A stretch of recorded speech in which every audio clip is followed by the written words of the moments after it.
Hello and welcome to your Rochester Rundown for the week of July 23rd. Let's get right to it.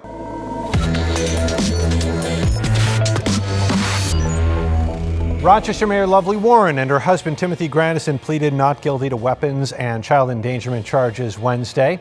Warren and Grandison are facing charges of criminal possession of a firearm, 2 counts of endangering the welfare of a child, and 2 counts of failure to lock secure firearms in a dwelling. These new charges stem from a search warrant conducted at their home in May. Investigators say it was part of a months-long drug ring investigation and that they found a pistol and rifle during the search. They say the couple's 10-year-old daughter was home alone at the time of the raid. I can tell you that my client's not a drug dealer. She's not a criminal. The evidence and the facts of this case will come out at the trials of both of these matters. They know my client's not a drug dealer. They know she's not a person who possesses weapons. They know who the weapons belong to and who owns these weapons. We're treating Mayor Warren like we would any other individual.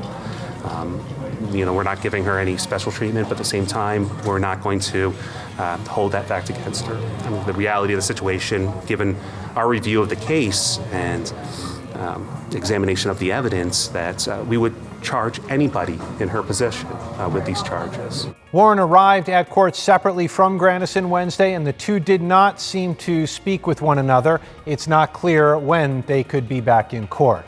A former secretary to Monroe County Supreme Court Justice Matthew Rosenbaum has filed a federal lawsuit accusing him of sexual assault.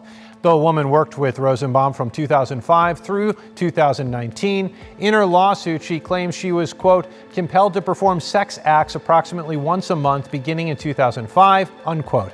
The lawsuit also claims Rosenbaum threatened to have the woman's son removed from her custody if she did not comply. The woman says she filed formal complaints about Rosenbaum, but nothing was done. Rosenbaum resigned in January of 2020 after being investigated for, quote, abusive personal demands on staff and creating a hostile workplace environment for years, unquote. Rosenbaum's attorney declined to comment about the pending lawsuit.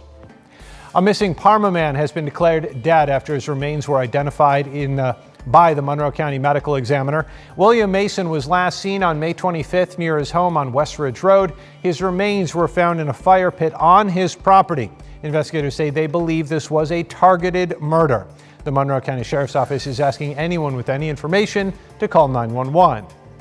And Rochester Regional Health announced it will close Hillhaven Rehabilitation Center this fall. The facility was operated in Webster for more than 40 years. RGH says several factors led to this move, including the growth of in-home and transitional senior living. We're told Hillhaven staff will work with every resident and family member to ensure a smooth transition, and all employees will have new job placements within Rochester Regional Health. The COVID-19 Delta variant makes up nearly 70% of confirmed COVID cases reported across the country over the last month. Health leaders say this new virus is significantly more transmissible than the original strand and worry that it will continue to circulate unless people get vaccinated.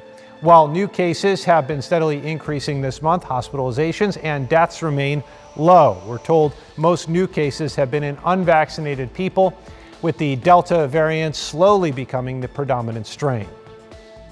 So there's experts that say if you're unvaccinated, you haven't had COVID before, it's not a matter of if you'll be infected by the Delta variant, it's just when. Health officials say all 3 available vaccines are effective against the Delta variant. Currently in the Finger Lakes, only 58.6% of the population has completed their vaccine series. State Senator Jeremy Cooney has introduced new legislation in hopes of expediting the cannabis growing process for local farmers. Earlier this year, Governor Andrew Cuomo signed a law that made adult-use recreational marijuana legal in the state. Cooney's bill would let farmers plant, harvest, and sell cannabis to retailers throughout the state until the State Office of Cannabis Management is fully operational. Cooney says the bill ensures the crops will be ready for distribution by the time dispensaries are able to open. That's all for this week. As always, we'll see you next Friday.